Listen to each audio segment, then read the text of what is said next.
On చేసిన closeup తీస్తున్నా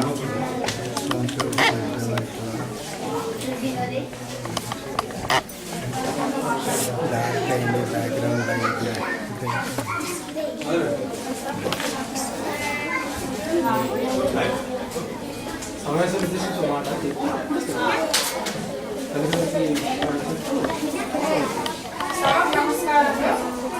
ఈరోజు మనము టీఎన్ఎఫ్ ఫౌండేషన్ వారు మనకు నోట్బుక్లు పంపిణీ చేస్తున్న సందర్భంగా ఈ సమావేశాన్ని మరియు ఆర్టీఈ డే ఈరోజు ఆ సందర్భంగా కూడా ఈ సమావేశాన్ని ఏర్పాటు చేసుకోవడం జరిగింది.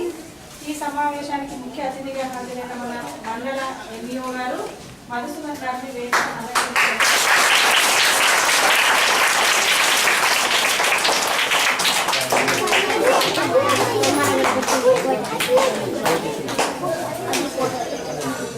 అలానే మన పాఠశాల